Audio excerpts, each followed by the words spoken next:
à tous, j'espère que vous allez tous bien. Alors on se retrouve dans une nouvelle vidéo avec la toute première vidéo d'une longue ou pas longue, je ne sais pas encore, série de vidéos consacrées à la rentrée littéraire de cet automne 2025. Et les deux premiers titres que j'ai à vous présenter sont de chez HarperCollins. HarperCollins, maison d'édition dont je ne vous avais pas proposé de vidéo l'année dernière, tout simplement parce que je n'avais rien lu de l'éditeur. J'ai seulement lu quelques livres chez eux. Et cette année, un jour, on a reçu ces deux-là à la fois. Je me suis dit, eh ben, pourquoi pas en faire une en fait, parce que j'ai commencé à lire celui-ci au boulot, qui était très bien. Et je me suis dit, allez, je vais lire celui-ci. Et ce sera l'occasion d'en découvrir d'une plus sur l'éditeur et de deux, de vous proposer une vidéo entièrement consacrée à eux. Donc on commence cette vidéo avec celui-ci. Il y a Nadège Erika, ce refrain qui te plaît, dont j'aime beaucoup la couverture, je la trouve très jolie.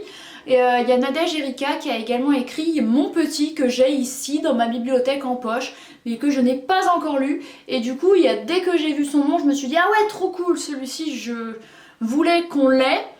J'en ai commandé plusieurs pour la librairie.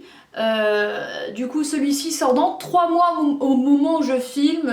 Il vient de sortir au moment où vous voyez cette vidéo. Et du coup, voilà, vraiment un bon roman. Il y a Nadège Erika, elle est éducatrice spécialisée et elle vit à Paris. Et ce qu'il y a de bien, c'est que du coup, elle parle de sujets qu'elle connaît, et notamment dans ce roman-là, qui est assez dur, je vous préviens, mais j'ai trouvé l'écriture assez drôle à certains moments, ce qui fait de ce roman et pas quelque chose de plombant. Alors ensuite Cora qui il y a tout juste 40 ans, qui a eu son fils Saul assez jeune, parce qu'il a déjà 23 ans quand elle en a 40. Elle vit seule parce qu'elle a divorcé de son ancien mari qui était violent. Il a été violent aussi envers son fils, elle l'apprendra. Et ce roman parle littéralement de la maladie mentale, de l'errance médicale, de la violence physique et psychologique. Il y a de la psychiatrie et un petit peu de l'absurdité du système, même complètement de l'absurdité du système médical français. Alors, Cora, du coup, elle est elle-même travailleuse sociale, elle aide des jeunes à les réinsérer, il y a des jeunes en difficulté. On n'a pas trop, il y a deux détails parce qu'il n'y a que quelques scènes où elle est au travail, mais ce qui importe surtout, c'est qu'elle a elle-même son fils en difficulté, du coup elle est un petit peu bien placée pour gérer la situation, mais bon, il y a d'un côté, quand ça touche à votre enfant directement, c'est pas la même chose. Un jour, un éducateur, il y a l'appel, elle croit qu'en fait c'est un éducateur d'un des jeunes pour lequel elle travaille, et puis en fait, ben pas du tout, c'est quelqu'un qui gère son fils, qui va être interné, en fait. C'est littéralement un roman qui se déroule sur plusieurs années de l'évolution de la maladie psychiatrique de son fils, de l'errance médicale, parce que littéralement on ne sait pas ce qu'il a, personne ne met de diagnostic sur sa maladie, il est bipolaire, il est schizophrène, on ne sait pas, il est dépressif, on ne sait pas. Cora a une petite idée, mais elle n'est pas médecin, les médecins ne veulent pas s'engager ou ne sont pas sûrs, enfin bref, voilà. Il va du coup régulièrement dans une structure qui s'appelle Maison Mondo, qui est assez discutable, dans laquelle vont aussi certains jeunes dont Cora s'occupe, et où elle sait très bien que le personnel médical là-bas, c'est pas ouf. Après, sans prendre leur parti, je sais que parfois on voudrait bien faire, mais avec un manque de moyens et d'effectifs, on n'arrive plus à bien faire. Je sais de quoi je parle. Donc voilà. Donc ouais, c'est vraiment l'évolution de sa maladie. C'est Saul qui va à Maison Mondo, qui revient chez sa mère qui vit de façon précaire dans un studio, donc ils vivent l'un sur l'autre.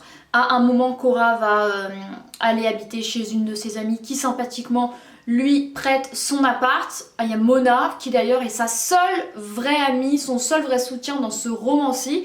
Parce que Cora est vraiment seule, elle a plus de... Il y a Marie, son fils, elle part en sucette, il y a notre fils en fait qui était le jumeau de Saul est décédé lorsqu'il était enfant, ses parents, il n'y en a pas, il n'y a pas d'amis, et c'est vraiment également un petit peu il y a lâcheté des gens et à quel point on peut parfois se retrouver seul dans une situation difficile et que personne n'est là pour vous épauler, sauf Mona en l'occurrence. Et voilà, c'est un coup, Saul il va en institution, il revient, quand il revient chez sa mère, souvent il disparaît, il ne donne aucune nouvelle à sa mère qui s'inquiète, elle le retrouve dans des situations, il est drogué, il est alcoolisé, elle le retrouve dans des taudis, dans des bleds, dans des... Bref, il se drogue aussi, donc les médecins mettent sa maladie mentale, on va dire, sous le coup il y a de la drogue, genre ah mais non il a rien, il est juste drogué, sauf que c'est beaucoup plus compliqué que ça, il est pas juste que drogué. Voilà, c'est vraiment, il y a l'absurdité d'un système avec certains personnages dans ce roman qui n'en ont rien à foutre d'être là, ils pourraient être ailleurs, ce serait pareil. Donc c'est difficile, hein, c'est vraiment le combat d'une mère pour faire accepter que son fils, enfin il y a pour faire accepter au monde de prendre en charge son fils, qu'elle a besoin d'aide. Elle-même est travailleuse sociale, mais elle vit dans la précarité, elle aimerait bien qu'on l'aide et que son fils soit accompagné. Son fils qui devient assez violent, assez recroquevillé sur lui-même, il y a lorsqu'il est interné. Bref, c'est très très compliqué, et puis ça dure des années, on n'arrive pas à poser un diagnostic. Qu'est-ce qu'il a, Saul? Qu'est-ce qu'il a? Et c'est assez poignant de coupe quand même, parce que c'est un vrai sujet quoi. Donc voilà, donc je ne vais pas vous en dire plus, mais ce qu'il y a de bien, c'est qu'à un moment, on a un petit peu il y a notre avis médical qui va entrer en jeu et qui va dire à quel point cette institution-là, Maison Yamondo, est vraiment nulle et que Saul a vraiment quelque chose quoi.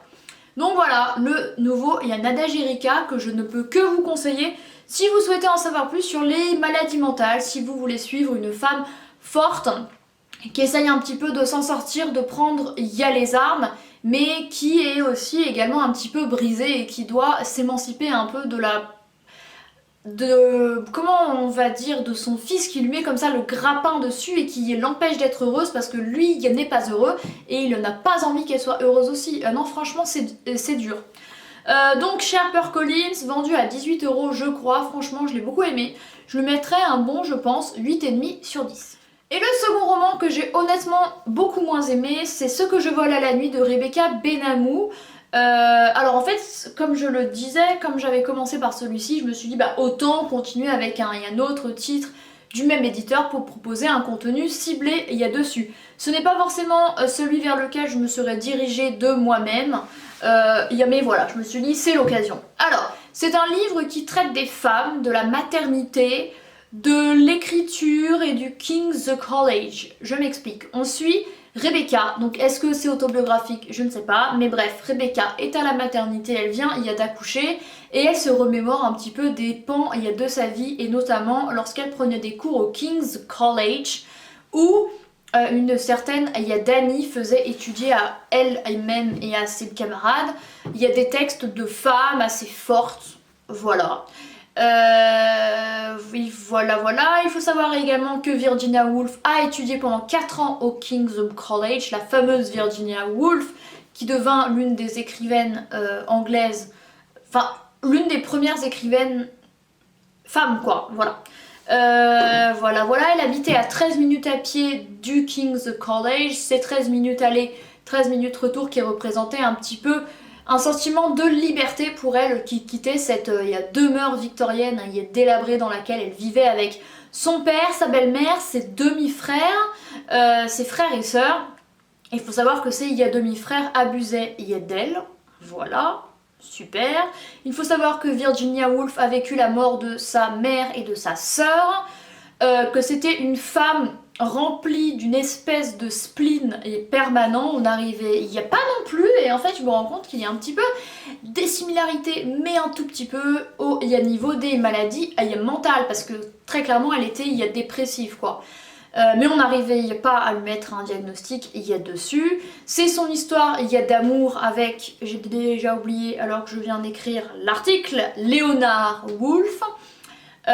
C'est la mort de son père, comment elle a vécu. C'est un roman qui... Enfin, c'est la vie de Virginia Woolf sur plusieurs années. C'est intéressant, mais c'est vrai que Virginia Woolf, c'est une femme dont on parle très souvent dans les romans, du coup ce n'est pas très nouveau, c'est un petit peu même vu et revu. Mais de mon côté, comme je ne connaissais pas grand chose en fait à la vie de Virginia Woolf, et ben c'est intéressant, voilà. Donc si vous souhaitez en savoir plus sur Virginia Woolf, comment elle a vécu ensuite, bah le fait que c'était une femme quand même assez moderne pour son temps, et que voilà, elle a voulu s'émanciper, et ben c'est intéressant. Et Rebecca, notre femme du présent, ce qui est intéressant, c'est qu'en fait, la maternité lui évoque Virginia Woolf, alors qu'en soi, Virginia Woolf n'a jamais enfanté. Voilà. Et la prof de Virginia Woolf dit à ses élèves un jour que ses élèves, donc que les femmes à qui il y a donné à cours, il y a besoin, il y a d'un château à soi pour un petit peu sortir de cette vie de femme au foyer. Et du coup, c'est un petit peu une expression qui inspira Virginia Woolf pour écrire une chambre à soi. Voilà, c'est pas un château à soi, c'est une chambre à soi. Un des romans qui l'a fit devenir très célèbre et encore même posthume. Voilà, celui-ci c'est son, je ne sais pas combienième roman, elle en a déjà écrit plusieurs. C'est le premier que je lis d'elle. C'était sympa, c'était... Voilà, heureusement que c'était pas plus long, j'avoue que il y a 200 pages, ça suffisait. J'ai quand même bien aimé, j'ai trouvé que c'était intéressant. Il y a 2 portraits de femmes, une du passé qui est connue, une du présent qui pourrait être, il y a n'importe qui, mais qui a un petit peu des questionnements de vie auxquels on peut un petit peu se raccrocher. Voilà. Ce que je vole à la nuit de Rebecca Benamou, je lui donnerais un 6,5 sur 10. Bon bah écoutez, voilà, c'en est tout pour cette première vidéo de la rentrée littéraire 2025 automnale. J'espère qu'elle vous a plu, je vous conseille particulièrement celui-ci. Celui-ci si vous souhaitez en savoir plus sur Virginia Woolf, voilà, je vous le dirai. Mais c'est un petit peu une histoire de femmes quoi, parce qu'il n'y a que des femmes importantes dans ces 2 romans. Il y a aussi Saul, son fils, mais bon, voilà, bref. J'espère que cette vidéo vous a plu, n'hésitez pas à lui mettre un pouce en l'air si ça a été le cas. Merci d'avoir regardé celle-ci et moi je vous retrouve très bientôt avec une prochaine, également de la rentrée littéraire, parce qu'au moment où je filme, j'ai commencé la rentrée littéraire Julliard, qui pour le moment me plaît beaucoup avec le dernier Rachid Benzine, donc restez connectés si vous souhaitez en savoir plus sur ce que j'ai pensé du Rachid Benzine. Merci d'avoir regardé cette vidéo et on se retrouve très bientôt dans une prochaine. Bye!